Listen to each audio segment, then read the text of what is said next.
अब आगे बढ़ते हैं, next is rate law expression and order of the reaction. अब देखो यहाँ पर दो लोग थे, ये गुल्डबर्ग एंड वागे, इन दोनों ने क्या किया, एक स्टडी किया, और स्टडी किस चीज़ के ऊपर किया, रिएक्टेंट के कॉन्सेंट्रेशन पे एंड प्रोडक्ट के कॉन्सेंट्रेशन पे, और इन्होंने एक ग्राफ बनाया। तो ये देखो, ये कॉन्सेंट्रेशन का ग्राफ है। आप अगर इस चीज को नोटिस करेंगे तो जो ग्रीन लाइन है ये बता रही है रिएक्टेंट का कॉन्सेंट्रेशन।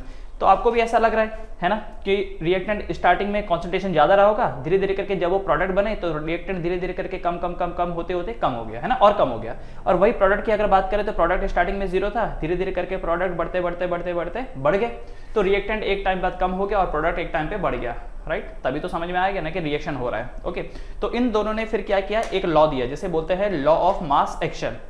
तो law of mass action simply क्या बोलता है कि dependence of rate on concentration of the reactant. इसका मतलब कि जो भी रिएक्शन का रेट होगा वो रिएक्टेंट के कॉन्सेंट्रेशन पे डिपेंड करेगा।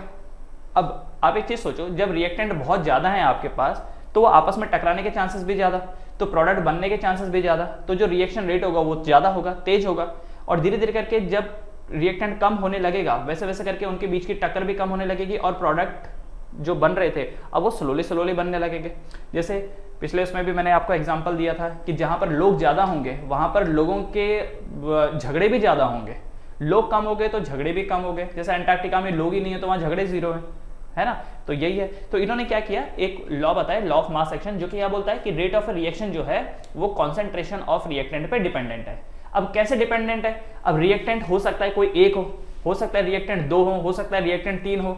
अब इसके अलावा कितने मोल्स हैं, 1 मोल है, 2 मोल है, 3 मोल है। फॉर एन एग्जांपल जब कोई बोलता है N2 + 3H2 give you 2NH3, तो N2 के 2 मोल लेने पड़ रहे हैं, है ना, H2 के 3 मोल लेने पड़ रहे हैं। तो रिएक्टेंट पे डिपेंडेंट तो है, किस वे में डिपेंडेंट है, तो उन्होंने एक ये एक्सप्रेशन आपको दिया। ये एक्सप्रेशन देखो क्या है, ये देखो AA + BB gives you product. ठीक है, यहाँ पर देखो क्या दिख रहा है, AA + BB gives you product. तो उसने बोला कि जब कभी भी आप रेट को स्पेसिफाई करेंगे, रेट को, तो rate will be directly proportional to the reactant का कॉन्सेंट्रेशन। अब देखो रिएक्टेंट कौन है, यहाँ पर A है, तो इसीलिए क्लोज ब्रैकेट में A डाल दिया। जैसे ही आपने A को क्लोज ब्रैकेट में डाल दिया, इसका मतलब आप बताना चाह रहे हैं कि वो A का कॉन्सेंट्रेशन है, A का कॉन्सेंट्रेशन है, और A का कोफिशिएंट जो है वो स्मॉल a है, तो वो उसकी पावर बन जाएगी।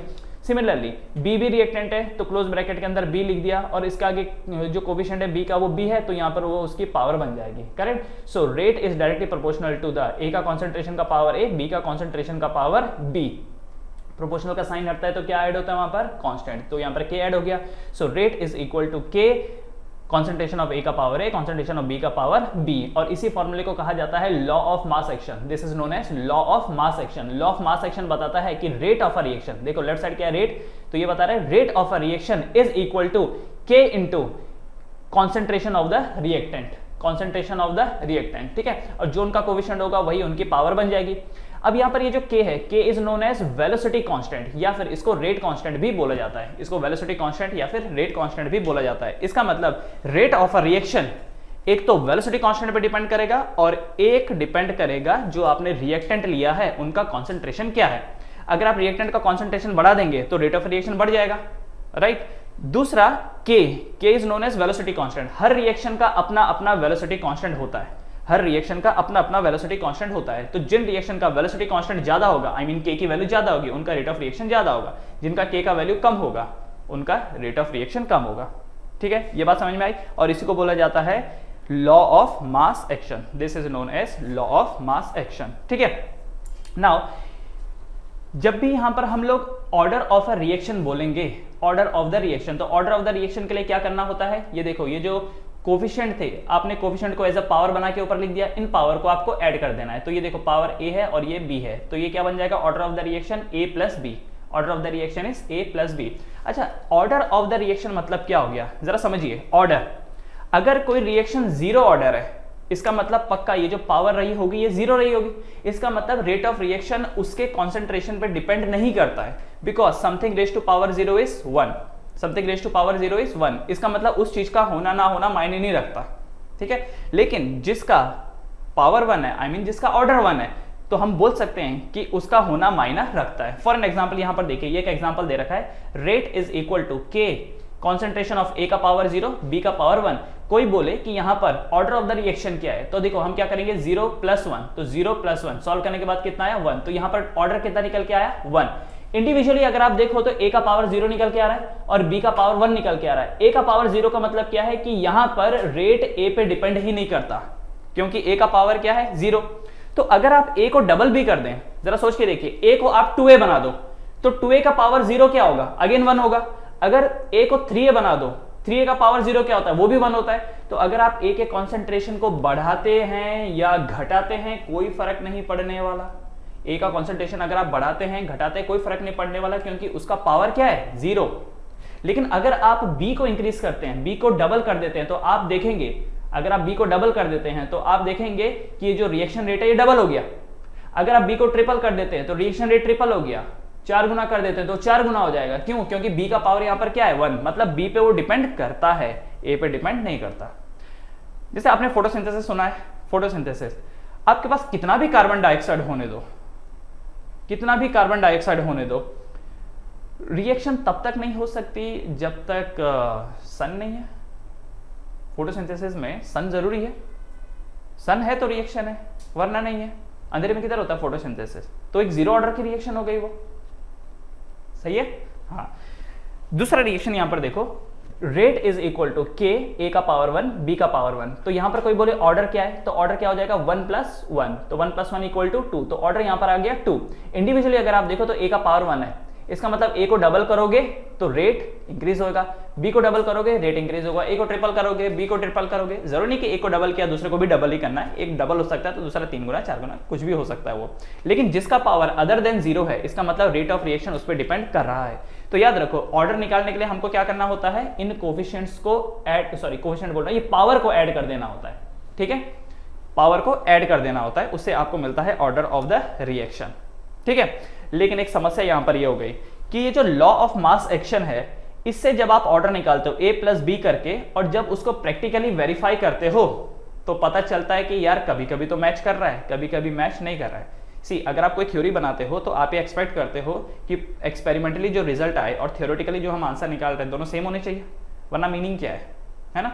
तो जब हमने इन बंदों का ये law of mass action use किया और उससे ऑर्डर निकालने की कोशिश की, तो ऑर्डर निकालने के लिए हमको क्या करना पड़ेगा, ए एंड बी को ऐड करना पड़ेगा, a + b को ऐड करना पड़ेगा। तो जब हमने a + b को ऐड किया तो कई बार हमारे आंसर सही आ रहे थे और कई बार आंसर गलत आ रहे थे। तो क्या करें भाई, क्या करें। तो ऑर्डर ऑफ रिएक्शन निकालने के लिए सामने वालों ने क्या बोला कि देखो, ऑर्डर ऑफ द रिएक्शन कभी भी थियोरेटिकली नहीं निकाला जाएगा, ऑर्डर ऑफ द रिएक्शन हमेशा आप प्रैक्टिकली ही निकालेंगे, ठीक है, प्रैक्टिकली ही निकालेंगे। हमें ऊपर ऊपर से देखने पे कभी समझ में नहीं आएगा कि ऑर्डर ऑफ द रिएक्शन क्या है। We need to experiment, we need to experiment. और क्योंकि हमको एक्सपेरिमेंट करना पड़ रहा है तो फॉर्मूला तो यही रहेगा, रेट इज इक्वल टू के, a concentration of the reactant A रहेगा, बी भी रहेगा, लेकिन जो पावर आप ए एंड बी बोल रहे थे इसकी जगह पर नया पावर डाल दिया अल्फा एंड बीटा। इसकी जगह क्या किया, नया पावर डाल दिया अल्फा एंड बीटा, और कहा कि ये जो ऑर्डर ऑफ रिएक्शन है ये अल्फा प्लस बीटा से निकलेगा, ना कि ए + b से। Order of the reaction a + b से नहीं निकलेगा, कैसे निकलेगा, अल्फा प्लस बीटा से। अब ये a + b और अल्फा प्लस बीटा में डिफरेंस क्या है, a + b थ्योरेटिकल है, a + b थ्योरेटिकल है, क्योंकि देखो आपके सामने एक रिएक्शन थी a + b gives you product, तो ये जो a और b निकला ये तो कोफिशिएंट थे। अब जैसे मैं बोलता हूं N2 + 3H2 give you 2NH3, तो N2 के आगे 1 है, H2 के आगे 3 है, तो ऑर्डर कोई पूछे यहां पर तो 1 + 3 आना चाहिए, तो हमने लिख दिया 1 + 3 दैट इज 4, तो ये ऑर्डर 4th है। लेकिन प्रैक्टिकली करके देखा तो कुछ और ही निकल के आया, ये जस्ट मैं एग्जांपल दे रहा हूं, ठीक है। प्रैक्टिकली करके देखा तो कुछ और ही निकल के आ रहा है यहां पर। तो उन्होंने क्या बोला कि यूं तो हम लोग order of the reaction a + b बोल रहे हैं, लेकिन हम इस पर ट्रस्ट नहीं कर सकते, इसलिए हम a + b नहीं लिख करके उसकी जगह क्या लिखेंगे, अल्फा प्लस बीटा। अब ये अल्फा और बीटा क्या है, alpha and beta are the experimental value. तो order of the reaction experimental value पे डिपेंड करेगी, ना कि आपके थ्योरेटिकल वैल्यू पे, क्योंकि जो थ्योरेटिकल वैल्यू आ रही है a + b, ये रिएक्शन को लिखते वक्त कैसे आप रिएक्शन को लिख रहे हो उसके बेस पे आ रही है, राइट। कल के दिन अगर मैं ऐसा कर दूं N2 + 3H2 जो कि 2NH3 दिख रहा है, फॉर एन एग्जांपल अगर मैं इसको ऐसा कर देता हूं, N2 को आधा मोल कर देता हूं, ठीक है, तो ये H2 है, ये 1.5 मोल हो जाएगा, तो चीजें बदल जाएंगी, है कि नहीं, ये जो चीजें हैं ये बदल जाएंगी। तो हमें क्या करना है, order of the reaction experimentally निकालना है। तो कौन सा फॉर्मूला यूज करें, ये ऊपर वाला या नीचे वाला, उन्होंने बोला फॉर्मूला आप नीचे वाला यूज करोगे। देखो दोनों एक ही चीज है, सिर्फ ए और बी को हटा के क्या कर दिया हमने, अल्फा एंड बीटा कर दिया। कोई बोले अल्फा और बीटा क्या है, एक्सपेरिमेंटल वैल्यू है, करेक्ट। और इसको एक नया नाम दे दिया, रेट लॉ। क्या नाम दिया इसको, रेट लॉ। तो ऊपर वाला जो लॉ है that is law of mass action, उसी को ही थोड़ा रिफाइन करके क्या बना दिया, रेट लॉ। तो कल के दिन कोई आपसे बोले कि ऑर्डर ऑफ द रिएक्शन निकालो, तो आपको उनको कहना है कि रेट लॉ एक्सप्रेशन दो हमको। वो अगर आपसे बोलेंगे कि लॉ ऑफ मास एक्शन चलेगा, आप बोलो नहीं चलेगा। वो बोलेगा लॉ ऑफ मास एक्शन और रेट लॉ तो सेम ही तो दिख रहे हैं। अरे सेम दिख रहे होंगे, सेम दिख रहे होंगे, लेकिन वो जो ऊपर की पावर है वो हमें एक्सपेरिमेंटल चाहिए, और एक्सपेरिमेंटल कौन बताता है, रेट लॉ बताता है, लॉ ऑफ मास एक्शन नहीं बताता। तो कल के दिन याद रखना, लॉ ऑफ मास एक्शन से आप ऑर्डर ऑफ द रिएक्शन नहीं निकालेंगे, ऑर्डर ऑफ द रिएक्शन आप निकालेंगे तो वो रेट लॉ से निकालेंगे। समझ में आया? तो ये जो लेफ्ट साइड राइट साइड में मैंने लिख रखा है रेट इक्वल टू के, ए का पावर 0 बी का पावर 1, तो ऑर्डर हमने क्या निकाला 0 + 1 करके, दैट इज 1। तो याद रखना ये रेट लॉ है। अगर ये लॉ ऑफ मास एक्शन होता, याद रखना अगर ये लॉ ऑफ मास एक्शन होता और मैं ऑर्डर बता रहा हूं 0 + 1 = 1, तो हो सकता है ये सही होता, हो सकता है ये गलत होता, कोई गारंटी नहीं है। लेकिन अगर ये रेट लॉ है तो कंफर्म ये सही निकल के आएगा। तो rate law is the experimental values, rate law is the experimental values. समझ में आया? अब थोड़ी बात हम इसके ऊपर भी कर लेते हैं, के के ऊपर। K is known as velocity constant. देखो आगे वाला तो आपको समझ में आता है ना कि ए का ब्रैकेट क्लोज ब्रैकेट में लिखा है, इसका मतलब ए का कंसंट्रेशन, बी क्लोज ब्रैकेट में लिखा है मतलब बी का कंसंट्रेशन। कंसंट्रेशन तो आपको समझ में आ गया कि रिएक्टेंट जितना ज्यादा होगा रिएक्शन रेट उतना ही ज्यादा होगा। सही है? रिएक्शन कंसंट्रेशन अगर ऑफ द रिएक्टेंट कम होगा तो रिएक्शन रेट भी कम हो जाएगा। अब बात करते हैं इस के की। के है वेलोसिटी कांस्टेंट या इसको रेट कांस्टेंट बोला जाता है। हर एक रिएक्शन का अपना अपना एक वेलोसिटी कांस्टेंट होता है या रेट कांस्टेंट होता है। आपने देखो जूनियर क्लास में ये पढ़ा था, एक फॉर्मूला पढ़ा था, resistance is equal to rho L by A. कुछ याद आ रहा है? Resistance is equal to rho L by A पढ़ा था। आपने एक चीज नोटिस किया था कि जो रेजिस्टेंस है एक तो वो डिपेंड करता है एल बाई ए पे, एक वो डिपेंड करता है एल बाई ए पे। अब एल क्या होती है? Length of the wire. A क्या होता है? Area of the wire. Length बढ़ाओगे रेजिस्टेंस बढ़ेगा, घटाओगे तो कम होगा। एरिया बढ़ाओगे तो रेजिस्टेंस कम होगा, घटाओगे तो रेजिस्टेंस बढ़ेगा। करेक्ट? तो जो काम यहां पर एल बाई ए कर रहा था वही काम यहां पर कॉन्सेंट्रेशन कर रहा था। दूसरा रेजिस्टेंस इस रो पे भी डिपेंड कर रहा था। What is that rho? Rho is known as coefficient of coefficient, जो ये था रेजिस्टिविटी, है ना? ये जो रो था, रो क्या था? रेजिस्टिविटी थी। करेक्ट? तो रेजिस्टेंस एक तो एल बाई ए पे डिपेंड कर रहा था और एक रेजिस्टिविटी पे डिपेंड कर रहा था। हर मटेरियल का अपना अपना एक रेजिस्टिविटी होता है। सही है कि नहीं? याद आ रहा है? हर मटेरियल का अपना अपना एक रेजिस्टिविटी होता है। देखो एल और ए जो है, मान लो आपके पास कॉपर की वायर है, आपके पास आयरन की वायर है, आपके पास सिल्वर की वायर है, तीनों का डायमेंशन आपने सेम ले रखा है, तीनों की लेंथ सेम है, तीनों का area of cross section same है। उसके बावजूद आप देखोगे कि सबसे ज्यादा रेजिस्टेंस आपको आयरन में दिखाई देगा तीनों के कंपैरेटिवली, और सबसे कम रेजिस्टेंस आपको सिल्वर में दिखाई देगा। अरे भाई जब एल बाई ए तीनों का सेम है तो आयरन में सबसे ज्यादा रेजिस्टेंस क्यों और सिल्वर में सबसे कम रेजिस्टेंस क्यों? क्योंकि मटेरियल का अपना अपना नेचर भी तो इंपैक्ट डालेगा।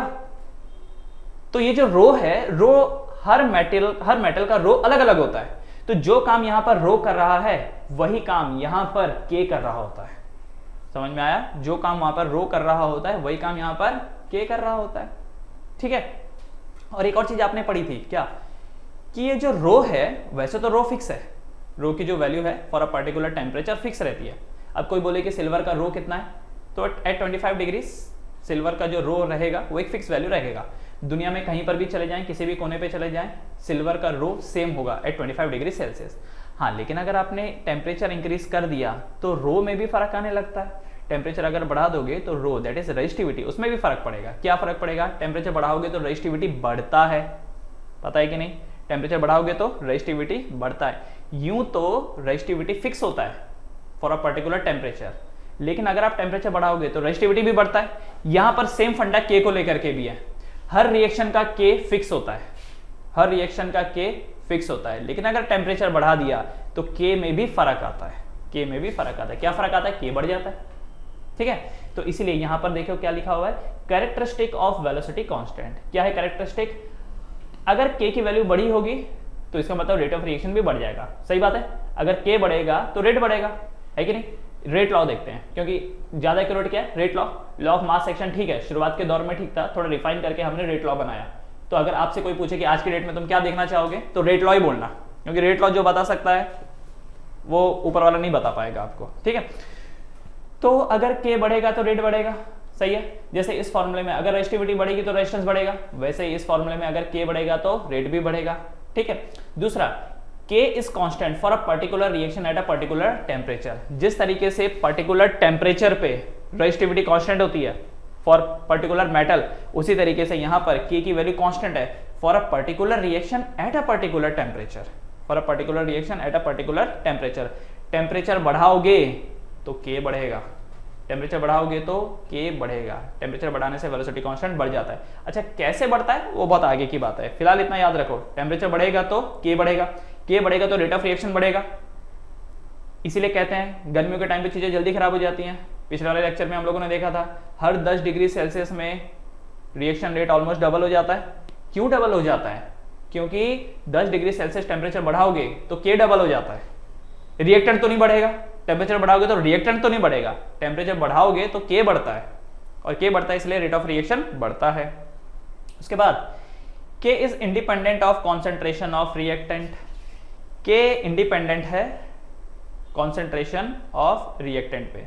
मानी बात है, जैसे इस रो को L/A से कोई लेना देना नहीं है। ये देखिए, ये जो रो को L/A से कोई लेना देना नहीं है। देखो, रेजिस्टेंस को रो से लेना देना है, रेजिस्टेंस को L/A से लेना देना है।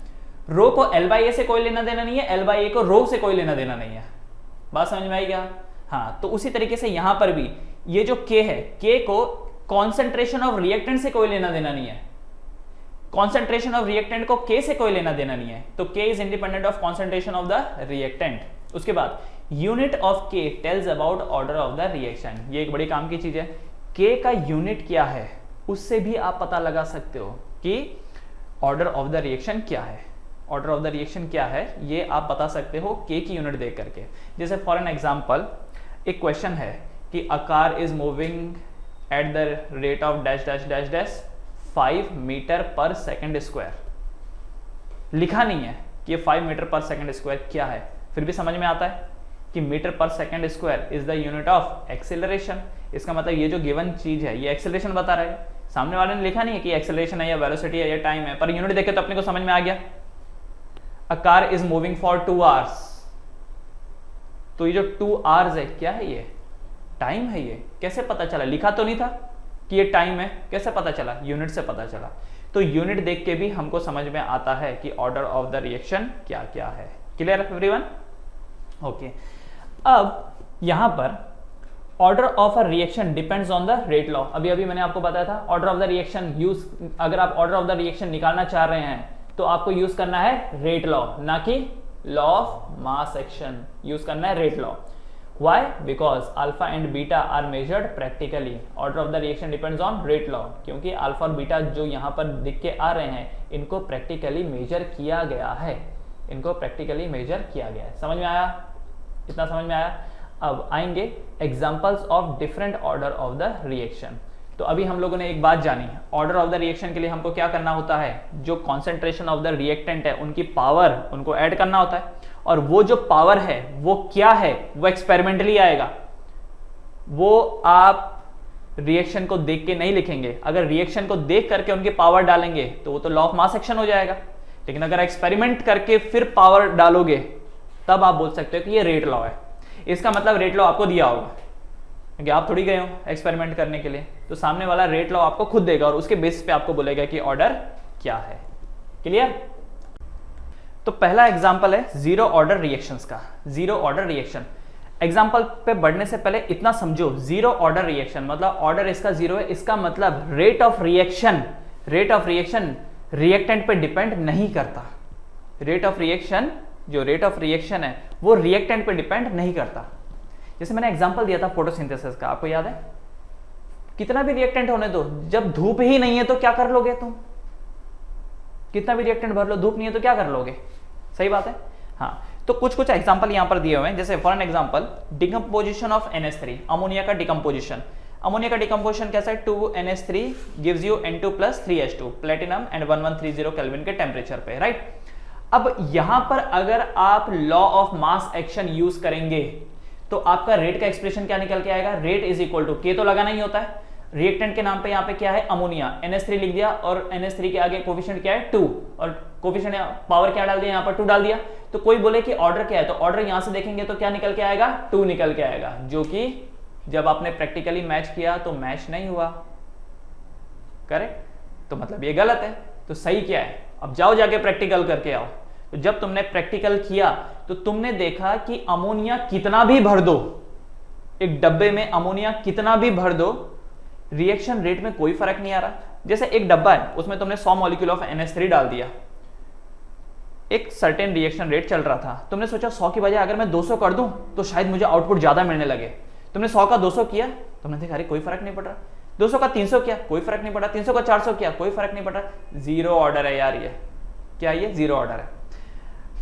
जैसे घर में कई बार ऐसा होता है कि पापा बोलते हैं देख तू अच्छे मार्क्स लेके आएगा, तेरे को मैं ये दिलाऊंगा। अच्छा, कुछ बच्चे ऐसे होते हैं, ओह ऐसा मिलेगा क्या, चलो मेहनत करने पे लग गया। और कुछ ऐसे भी रहते हैं जो बोलते हैं मुझे फर्क नहीं पड़ता।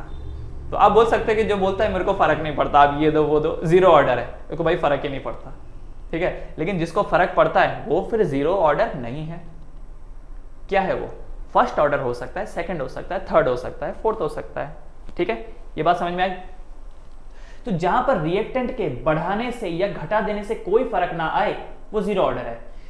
तो रिएक्शन को देख के तो ऐसा लग रहा था कि इसका ऑर्डर 2 निकल के आएगा, बट जब प्रैक्टिकल करके देखा, अमोनिया को डब्बे में और डाल के देखा, रिएक्शन रेट बढ़ा नहीं।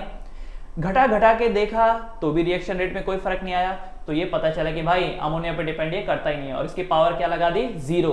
तो ये वाला जो एक्सप्रेशन है, रेट इज इक्वल टू के NH3 का power 0, this is rate law. जबकि ऊपर वाला जो लिखा हुआ ये क्या है, this is law of mass action. Law of mass action से कभी ऑर्डर नहीं निकालना। ऑर्डर कैसे निकलेगा? रेट लॉ से निकलेगा। और रेट लॉ कैसे निकलता है? Through experimentation. तो एक्सपेरिमेंटली हमको पता चला कि रेट यहां पर सिर्फ के पे डिपेंडेंट है, ठीक है। तो this is a zero order reaction. Clear है?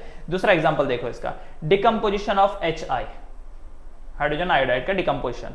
तो 2HI gives you H2+I2 gold, और थोड़ा सा हीट किया उसकी प्रेजेंस में। अब कोई यहां पर अगर law of mass action use करे तो उसको पता चलेगा कि rate is equal to HI का कॉन्सेंट्रेशन का पावर 2। तो इसका मतलब वो क्या बोलेगा कि ऑर्डर इसका 2 है। प्रैक्टिकली करके देखा तो पता चला कि HI पे तो डिपेंड ही नहीं करता। तो इस वजह से रेट इज इक्वल टू के, और ये क्या हो गया, जीरो ऑर्डर रिएक्शन हो गया। जब कभी भी इसको दिमाग में बिठा लो, कई सारे क्वेश्चन आपके इसके ऐसे सॉल्व हो जाएंगे, पेन उठाने की जरूरत नहीं पड़ेगी। जब कभी भी रिएक्टेंट के बढ़ा देने से या घटा देने से रिएक्शन रेट पे कोई असर ना आए, समझ लो वो एक जीरो ऑर्डर रिएक्शन है। समझ लो वो एक जीरो ऑर्डर रिएक्शन है। रिएक्टेंट के बढ़ा देने से या घटा देने से कोई फर्क ना पड़े तो जीरो ऑर्डर रिएक्शन है, ठीक है। फर्स्ट ऑर्डर रिएक्शन पे आते हैं। जैसे decomposition of NH4NO2 gives you N2+2H2, ठीक है। अब कोई अगर यहाँ पे इसका लॉ ऑफ मास एक्शन निकाले, वो क्या लिखेगा, रेट इक्वल टू के NH4NO2 का पावर 1। तो ऑर्डर यहां से उसने 1 निकाल के आया। अच्छा, प्रैक्टिकली करके देखा तो मालूम पड़ा कि अरे प्रैक्टिकली भी ये 1 है, तो यहां पर मैच कर गया। लॉ ऑफ मास एक्शन भी वही बोल रहा है, रेट लॉ भी वही बोल रहा है, तो पर बात मानी जाएगी रेट लॉ की। इसलिए यहां पर ऑर्डर क्या निकल के आएगा, 1 निकल के आएगा। लॉ ऑफ मास एक्शन देखना ही नहीं है, ठीक है। तो यहां पर ऑर्डर निकल के आया 1। दूसरा, इस सेकंड एग्जांपल को देखो, 2NO2 gives you 2N2+O2। Law of mass action देखोगे तो ऑर्डर 2 निकल के आएगा, जबकि रेट लॉ देखोगे तो पता चला कि N2 का पावर 1 पे ही ये डिपेंडेंट है। देखो है तो यहाँ पे 2, लेकिन ये क्या है, पावर 1, तो ये ऑर्डर है इसका 1, ठीक है। समझ में आया? तीसरा एग्जांपल देखो, रेडियो एक्टिव डीके। इसमें अगेन रेट लॉ देखा तो के रेडियम का पावर 1, तो इसका ऑर्डर क्या निकल के आया, 1 निकल के आया। तो ये जिनका भी ऑर्डर 1 निकल के आए, that means they are first order reaction. ये है फर्स्ट ऑर्डर रिएक्शन। उसके बाद देखिए second order reaction. Second order reaction जैसे 2HI गिव्स यू H2+I2। तो इसका जो रेट लॉ निकाला गया वो था के HI का पावर 2। तो यहां से ऑर्डर क्या निकल के आया, 2 निकल के आया। याद रखना this is the rate law. ये क्या है यहाँ पर, रेट लॉ। तो ऑर्डर इसका निकल के आया 2। दूसरा, NO+O3 गिव्स यू NO2+O2। तो यहां पर रेट निकल के आया के, NO का पावर 1, O3 का पावर 1। तो ऑर्डर क्या हो जाएगा, 1+1 दैट इज 2। तो यहां पर भी ऑर्डर क्या आया, 2 आया। थर्ड ऑर्डर रिएक्शन का एग्जांपल देखो, 2NO+O2 गिव यू 2NO2। तो रेट इक्वल टू के, NO का पावर 2, O2 का पावर 1। तो ऑर्डर यहाँ पर क्या निकल के आया, 3। अच्छा, यहाँ पर अगर ये रेट लॉ ना दे करके लॉ ऑफ मास एक्शन भी होता है यहाँ पे, तो सही आंसर आना था, दोनों में आता। लेकिन जिसकी कोई गारंटी नहीं है उसमें रिस्क क्यों उठाना, तो सीधा रेट लॉ यूज करना है।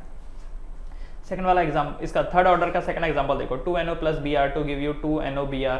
तो के NO का पावर 2, Br का पावर 1। तो ऑर्डर यहाँ पर क्या निकल के आया, 3 निकल के आया। करेक्ट। तो जीरो ऑर्डर भी होता है रिएक्शन, फर्स्ट ऑर्डर भी होता है, सेकंड ऑर्डर भी होता है, थर्ड ऑर्डर भी होता है। अच्छा, फ्रैक्शनल ऑर्डर भी होता है। जैसे ये एक एग्जांपल देखो, H2 plus Br2 give you 2HBr।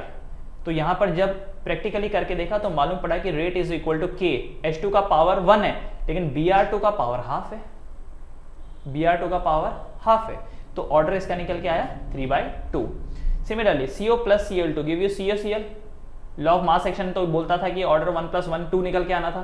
Practically करके देखा तो CO के ऊपर पावर 2 निकल के आई, प्रैक्टिकली जब करके देखा, और Cl2 का पावर 1/2 निकल के आया। तो इसका जो ऑर्डर है ये क्या निकल गया 5/2। समझ में आया? तो ऑर्डर के लिए रेट लॉ लगेगा, रेट लॉ प्रैक्टिकली निकलेगा, और आप बोल सकते हो कि ये रिएक्शन जीरो ऑर्डर है, फर्स्ट ऑर्डर है, सेकंड ऑर्डर है, थर्ड ऑर्डर है, फ्रैक्शनल ऑर्डर है। तो इस वे में निकल के आएगा। सिर्फ आपको क्या करना है, पावर को ऐड कर देना है रेट लॉ में। Clear everyone? अब एक जो काम की बात है मैं आपको बता रहा हूं, उसे ध्यान से समझिए। अगर रिएक्टेंट सिर्फ एक ही है, वैसे तो मल्टीपल रिएक्टेंट में भी आप डाल सकते हो। रिएक्टेंट एक ही का मतलब जैसे ये एग्जांपल देख लो 2HI वाला, ये सिंगल रिएक्टेंट स्पीशीज है ना, जबकि NO + O3 ये डबल वाले रिएक्टेंट है, इसमें दो रिएक्टेंट है। एटलीस्ट जो सिंगल रिएक्टेंट है ना, उसके लिए आप ये लॉजिक अप्लाई कर सकते हो, डबल में भी कर सकते हो। थोड़ा सा आपका मेंटल डेवलपमेंट जब हो जाएगा अच्छे से, I mean जब आपको और लॉजिक अच्छे समझ में आ जाएंगे तब उसमें भी आप कर सकते हो।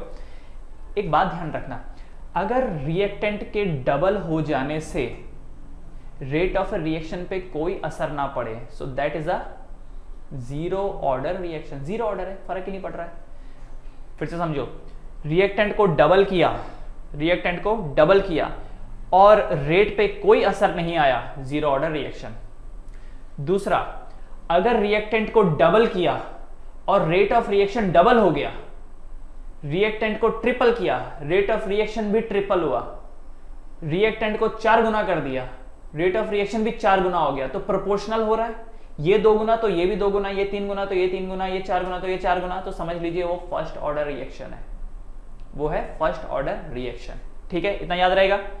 रिएक्टेंट को आपने 10 गुना बढ़ाया और रेट ऑफ रिएक्शन भी 10 गुना बढ़ रहा है, इसका मतलब फर्स्ट ऑर्डर रिएक्शन। क्लियर है?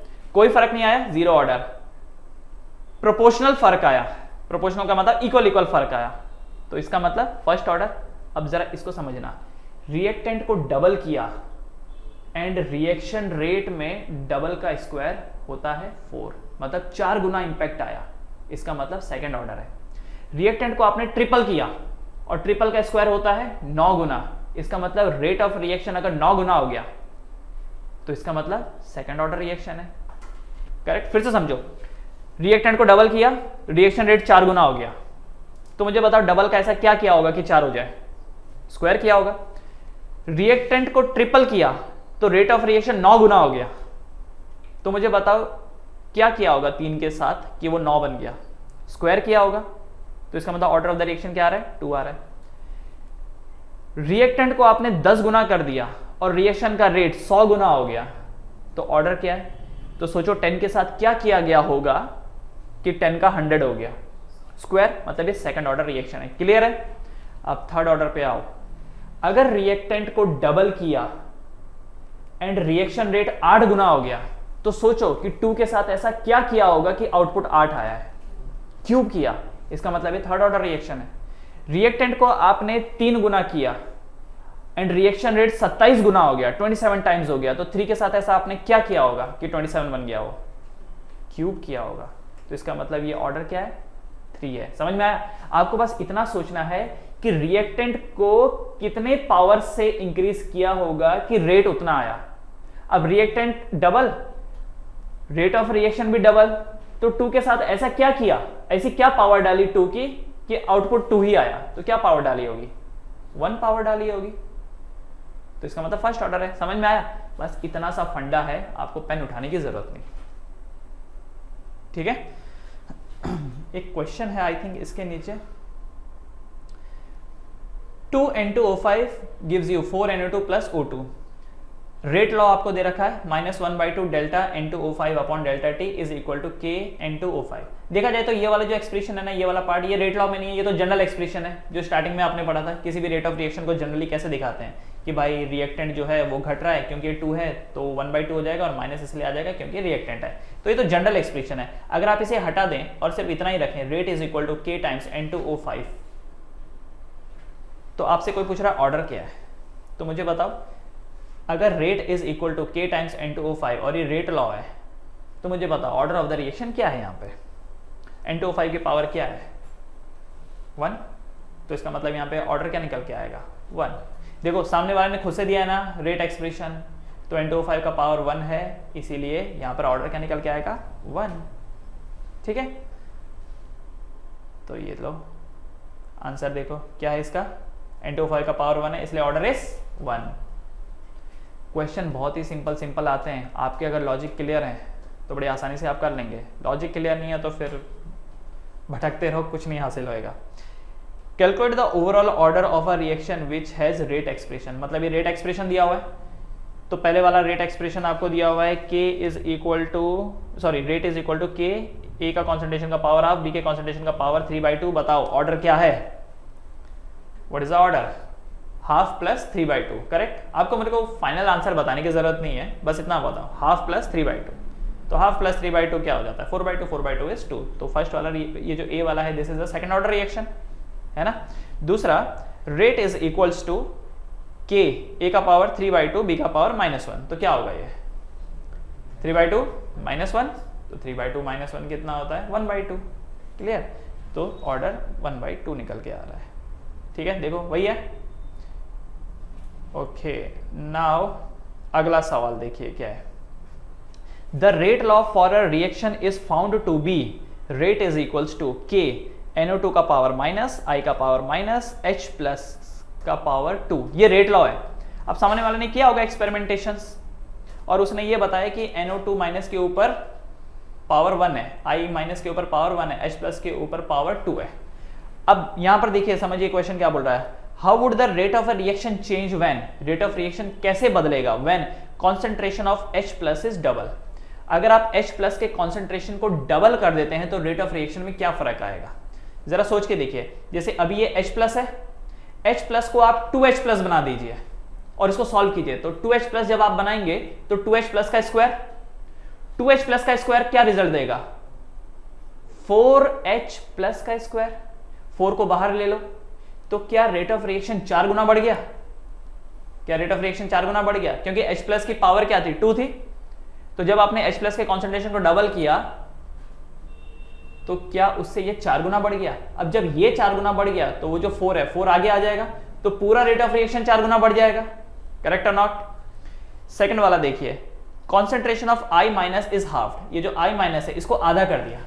अगर आप I माइनस को आधा कर देंगे तो ये I माइनस अपॉन 2 हो जाएगा, तो ये जो अपॉन 2 है क्या ये होल डिनोमिनेटर में 2 आ जाएगा, तो क्या नया रिएक्शन पुराने रिएक्शन के मुकाबले आधा हो गया। समझ में आया कि नहीं। हाँ, तो ये देखो इधर देखिए, एक सिंप्लिसिटी के लिए हमने क्या किया, rate equal to K NO2 का power minus, sorry NO2 minus I minus H plus, ठीक है, और ये H प्लस का पावर 2। हम एक काम करते हैं, NO2 माइनस को 8 ले लेते हैं, I माइनस को B और H प्लस को C, तो क्या यही एक्सप्रेशन ऐसा हो जाएगा, rate equal to K ABC square, यही हो जाएगा। अब सामने वाले ने क्या बोल रखा है, NO2 तो चलो A ही है, I माइनस B है, पर H प्लस C की बजाय अब क्या बन गया, 2C बन गया, है ना, क्योंकि फर्स्ट पार्ट में क्या बोल रखा है, H प्लस को डबल कर दिया, तो पहले अगर H प्लस C था तो अब कितना बन गया, 2C बन गया। तो जो नया रेट होगा, तो नए रेट को हमने रेट डैश करके दिखाया हुआ है, नया रेट इज रेट डैश। तो नया रेट क्या हो जाएगा, K इंटू, देखो जरा नया रेट क्या हो जाएगा, rate dash is equal to K का K रहेगा, A का A रहेगा, B का B रहेगा, C की जगह क्या आ गया यहाँ पर 2C हो गया, तो 2C का स्क्वायर, तो rate dash will be equal to 2C का स्क्वायर क्या होता है 4C स्क्वायर, 4 को आगे ले लो, 4 into K A B C square, correct. आप एक चीज नोटिस करो, K A B C square क्या पुराना वाला रेट था, तो नया rate is equal to 4 times of पुराना वाला रेट, तो R dash equal to 4 times R, correct ना भाई। जितनी पावर होती है ना उतना उसको बढ़ा दो। यहाँ पर पावर क्या थी, H प्लस की 2 थी, H प्लस का कॉन्सेंट्रेशन डबल कर दिया, तो डबल का स्क्वायर होता है 4 गुना, तो रिएक्शन रेट 4 गुना हो जाएगा। कल के दिन कोई बोलता कि यहाँ पर H प्लस का कॉन्सेंट्रेशन 3 गुना कर दिया था, तो 3 का स्क्वायर होता है 9, तो रिएक्शन रेट 9 गुना हो जाता, करेक्ट ना, समझ में आया। ओके, दूसरा क्वेश्चन यहाँ पर क्या बोल रखा था, I माइनस को आधा कर दिया। अब आप एक चीज नोटिस करो, I माइनस को अगर आप आधा कर दोगे तो ये B का क्या हो जाएगा, B/2 हो जाएगा। तो नया रेट क्या होगा, नया रेट डैश क्या होगा, KA/B/2 C²। तो KA/B C² पुराना रेट है और डिवाइडेड बाई 2, तो नया रेट पुराने रेट का आधा हो जाएगा। अच्छा, अगर मान लो I के ऊपर ये जो I माइनस है इसके ऊपर पावर अगर 2 होती तब कोई बोलता कि हमने I माइनस को आधा कर दिया, तब क्या होता, आधे का स्क्वायर होता 1/4।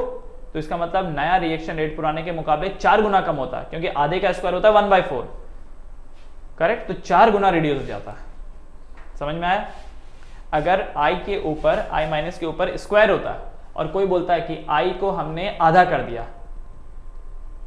तो आधे का स्क्वायर कितना होता है, 1/4, करेक्ट। आधे का स्क्वायर इज 1/4। तो नया रिएक्शन रेट पुराने के मुकाबले 4 गुना कम हो जाता है, ठीक है। अब तीसरा क्वेश्चन देखिए, अब ये देखिए तीसरा question, concentration of each NO2 minus, I minus and H plus are tripled. भाई तीनों को ट्रिपल कर दिया, तीनों को ट्रिपल कर दिया। जरा समझिए, NO2 ट्रिपल हो गया तो इसका 3 आगे आ गया, I माइनस भी ट्रिपल हो गया, 3 आगे आ गया, H प्लस का भी 3 आगे आ जाएगा। लेकिन आप एक चीज सोचो, क्योंकि H प्लस के ऊपर स्क्वायर है तो 3 का स्क्वायर क्या हो जाएगा, 9। तो यहां का 9 मल्टीप्लाई बाई यहां का 3 मल्टीप्लाई बाई यहां का 3, तो कितना हो जाएगा, 3 3 जा 9, 9 9 जा 81। तो इसका मतलब नया रिएक्शन रेट पुराने के मुकाबले 81 टाइम्स बढ़ जाएगा। कितना सिंपल क्वेश्चन है, एकदम सिंपल। थोड़ा सा अगर कॉन्सेंट्रेशन और दिमाग लगाओगे ना, तुरंत मुंह जबानी, पेन उठाने की जरूरत नहीं है आपको। यूं ही नीट में आउट ऑफ लोग लेके नहीं आते, क्योंकि वो थोड़ा दिमाग से कैलकुलेट करने की कोशिश करते हैं, क्योंकि इतना फटक से हो रहा है, पेन उठाओगे समय बर्बाद जाएगा। लेकिन अगर दिमाग में आपके कि भाई जितना स्क्वायर है उतने टाइम से बढ़ जाएगा, कोई यहीं पर ही एंट्रेंस में ये क्वेश्चन आ जाएगा आपको कि H प्लस का कॉन्सेंट्रेशन 4 गुना कर दिया, तो भाई 4 का स्क्वायर कितना होता है, 16 गुना बढ़ जाएगा रेट ऑफ रिएक्शन। बस कितना समय लगा उसमें, 5 सेकंड। तो जो समय बचाया वो उन क्वेश्चनों में इन्वेस्ट कर सकते हो जो डिफिकल्ट है, करेक्ट। हाँ, तो चीजों को ना समझने की कोशिश करो। ये देखो, पहले वाले को 3 गुना बढ़ाया, दूसरे वाले को 3 गुना, तीसरे वाले को भी 3 गुना, पर तीसरे वाले के ऊपर स्क्वायर था इसलिए 9 गुना, तो 81 टाइम्स बढ़ जाएगा। Clear everyone? ऑलराइट, अगला सवाल, the rate of a gases reaction is half when the volume of vessel is double, what is the order of the reaction. अब आप एक चीज समझिए, एक बर्तन था, उसमें रिएक्शन चल रहा था, हमने बर्तन के वॉल्यूम को डबल कर दिया। पहले मान लेते हैं 1 लीटर का बर्तन था, अब 2 लीटर का कर दिया। तो हमने देखा जैसे वॉल्यूम को डबल कर दिया वैसे रिएक्शन रेट आधा हो गया। मतलब बर्तन को डबल कर देने से रिएक्शन रेट में फर्क पड़ा।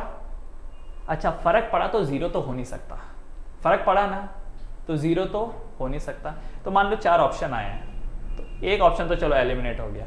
चलो अभी 33% चांसेस हैं क्वेश्चन के सही होने के, पहले तो 25% थे, अब 33% है। ओके, अब जरा इस बात को समझना, बर्तन को डबल किया रिएक्शन रेट में फर्क आया। क्या फर्क आया? बर्तन को डबल किया रिएक्शन रेट आधा हो गया। आधा क्यों हुआ होगा? क्योंकि जब आपने बर्तन को डबल किया तो आपको ऐसा नहीं लगता कि कॉन्सेंट्रेशन आधा हो गया। आप एक चीज सोचो, एक नींबू को आपने एक गिलास में डाला था, पानी के गिलास में, पानी से भरा हुआ एक नींबू को आपने एक गिलास में डाला। अब आपने क्या किया, उसी पानी के गिलास को एक और गिलास के साथ मिक्स कर दिया, तो क्या नींबू का कॉन्सेंट्रेशन कम हो गया?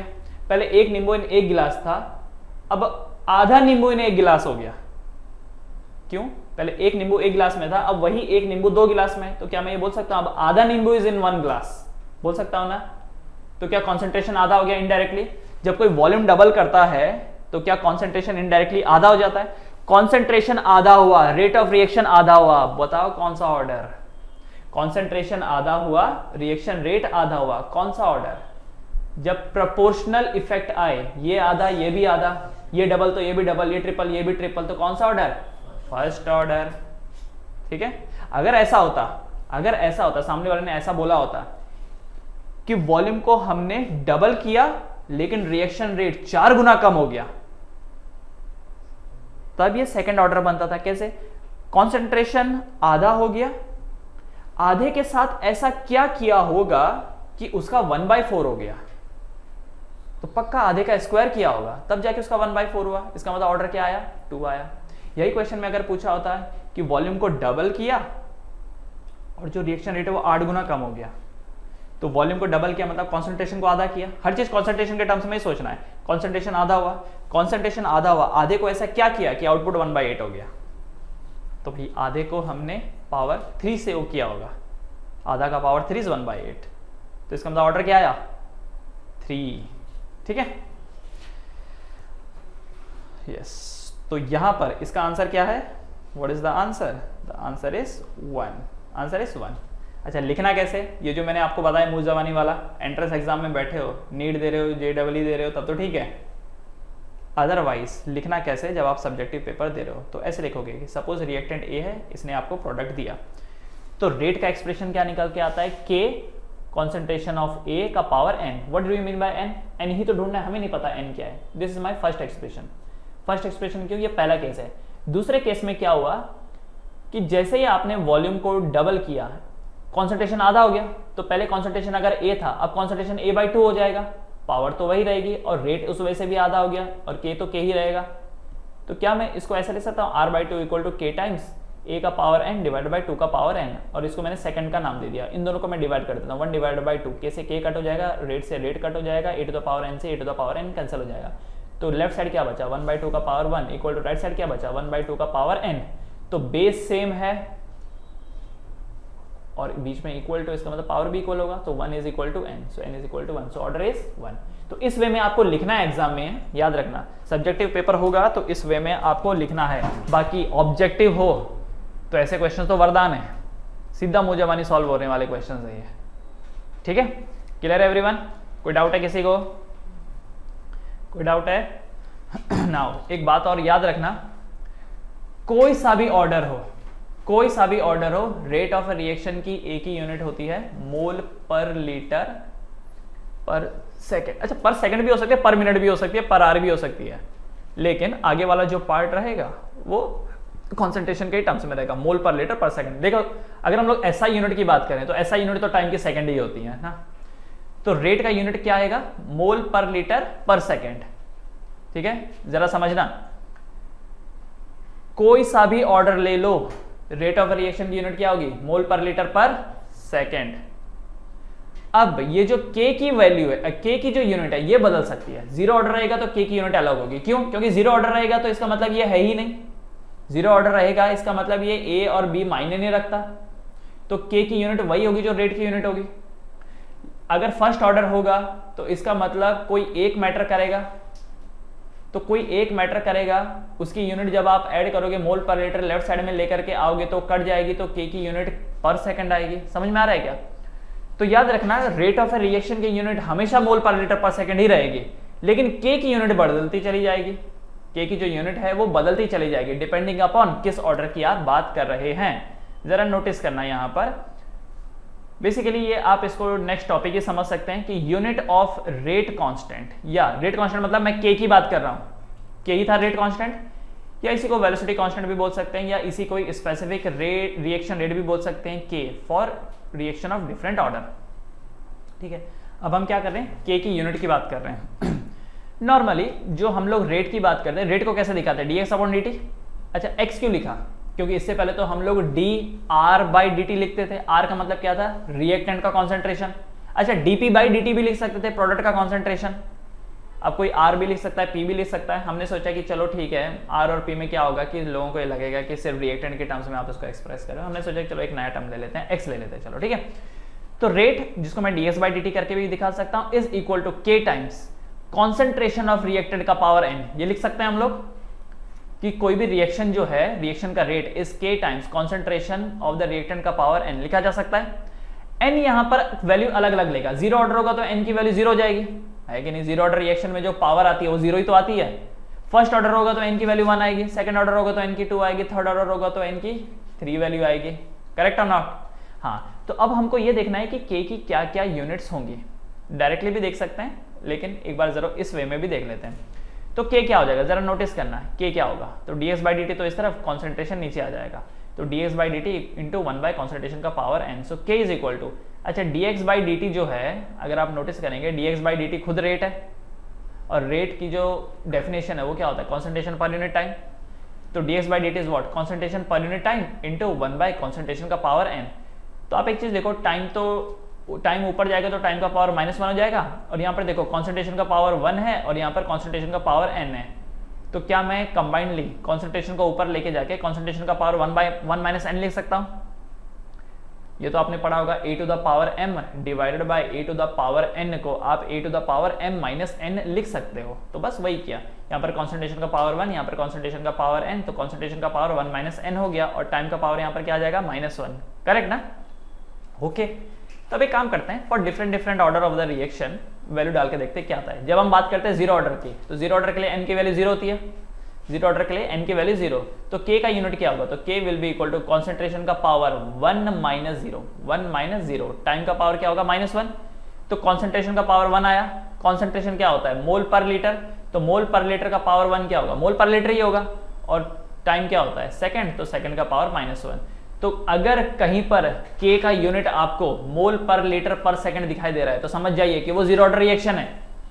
अच्छा, कई बार क्वेश्चन देने वाला बहुत वैसा रहता है, एकदम आपको अलग अलग एंगल पे आपकी परीक्षा लेगा। वो क्वेश्चन दिया रहेगा, the k for this reaction is 29 मोल पर लीटर पर सेकेंड, और फिर आपको कंफ्यूज करने के लिए और 2-4 स्टेटमेंट दे देगा, बोलेगा what is the order of the reaction.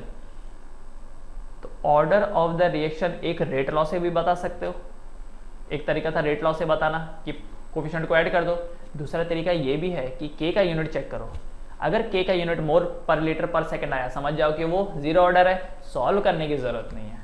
k देख लिया ना, मोल पर लीटर पर सेकंड कि सर जीरो ऑर्डर है, काम खत्म। फर्स्ट ऑर्डर के लिए n की वैल्यू 1 डालेंगे, तो जब हम 1 डालेंगे तो क्या ये कॉन्सेंट्रेशन का पावर 1 माइनस 1 हो जाएगा, 1 माइनस 1 मतलब क्या, 0, तो गायब हो गया। टाइम का पावर -1, तो टाइम का पावर -1 मतलब क्या, सेकंड का पावर -1। तो जहां कहीं भी फर्स्ट ऑर्डर रिएक्शन होता है उसका k का जो यूनिट होता है, याद रखना यूनिट बोल रहा हूं मैं, पर सेकंड होता है, कोफिशिएंट कुछ भी हो सकता है, आगे का वैल्यू कुछ भी हो सकती है, लेकिन जो उसकी यूनिट होगी वो पर सेकंड होगी। सेकंड ऑर्डर के लिए n की वैल्यू 2 रहती है, तो कॉन्सेंट्रेशन का पावर 1 - 2, टाइम का पावर -1, तो 1 - 2 क्या होता है, -1 होता है, तो कॉन्सेंट्रेशन का पावर -1 हो गया। तो जरा एक बात समझना, कॉन्सेंट्रेशन होता है मोल पर लीटर, मोल पर लीटर का पावर -1 होगा, तो क्या होगा, मोल के ऊपर -1 आ जाएगा, और लीटर के ऊपर जो -1 था उसका +1 हो जाएगा, तो उल्टा हो गया, पर मोल लीटर हो गया, मोल के ऊपर पावर -1 और लीटर के ऊपर +1 हो गया। इससे पहले क्या था, मोल के ऊपर +1 था और लीटर के ऊपर -1 था, पर इसने क्या कर दिया, मोल के ऊपर पावर -1 डाल दिया और लीटर के ऊपर पावर +1 डाल दिया। ठीक है, बाकी पर सेकंड में तो कोई बदलाव है ही नहीं। ठीक है, and the last one, third order reaction, n की वैल्यू 3 हो गई, तो कॉन्सेंट्रेशन का पावर 1 - 3, टाइम का पावर -1, तो कॉन्सेंट्रेशन होता है मोल पर लीटर, तो मोल पर लीटर का पावर -2, तो क्या हो जाएगा, मोल के ऊपर -2 आ जाएगा और लीटर के ऊपर +2 हो जाएगा, और पर सेकंड तो वैसे रहेगा। ठीक है, तो मैं एक बार आपको वापस बता रहा हूं और आपको भी ये याद रखना है।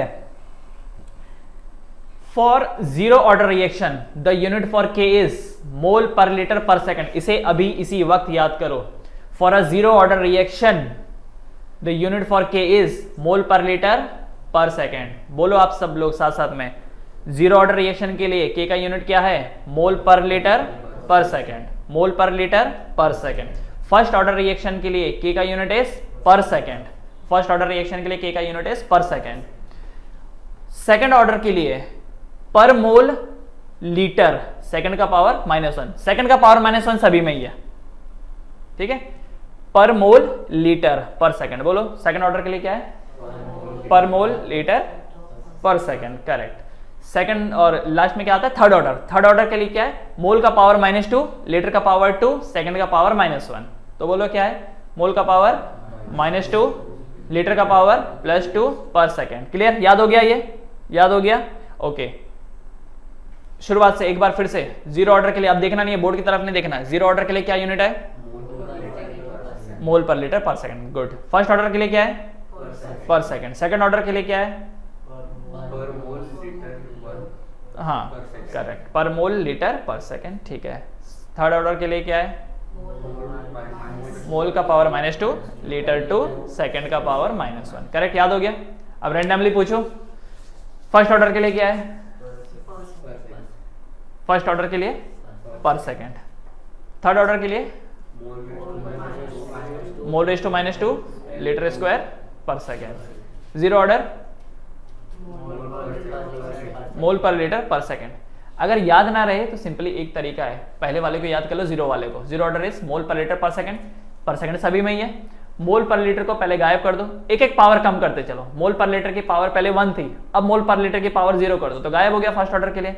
अगली बार मोल पर लीटर की पावर -1 कर दो तो मोल पर लीटर की पावर -1 होगी तो पर मोल लीटर 1। तीसरे में पावर -2 कर दो तो मोल पावर -2 और लीटर की पावर 2। करेक्ट एवरीवन, इतना समझ में आया? अच्छा जी, अब सवाल है आपके सामने, आइडेंटिफाई द ऑर्डर। मुझे बताइए आइडेंटिफाई द ऑर्डर। पहले एक रिएक्शन के K की वैल्यू दे रखी है 2.3 इंटू 10⁻⁵ लीटर पर मोल पर सेकेंड। कौन सा ऑर्डर? कौन सा ऑर्डर? मोल का पावर -1 है, लीटर का पावर 1। देखो आगे पीछे कर सकते हैं, कोई क्या प्रॉब्लम है, हो सकता है वो सेकंड को आगे लिख दे, क्या फर्क पड़ता है। मोल का पावर -1 है, सिर्फ पहला ही नोटिफिकेशन चेक करो कि मोल का पावर क्या है, बाकी लीटर वीटर भी देखने की जरूरत नहीं, क्योंकि लीटर भी उसी के बेसिस पे आती है। सिर्फ मोल को चेक करो, मोल का पावर -1 किस में आता है? सेकंड में। तो फर्स्ट वाले का आंसर है सेकंड ऑर्डर। क्लियर? अब इस सेकंड वाले को देखो 3.1 इंटू 10⁻³ पर सेकंड, फर्स्ट ऑर्डर। तीसरे वाला 9.3 इंटू 10⁻⁴ मोल पर लीटर पर सेकंड, कौन सा? Zero order. गुड, ठीक है, चलो हो गया, ये समझ में आया आप लोगों को? All right, so the next topic is molecularity of a reaction.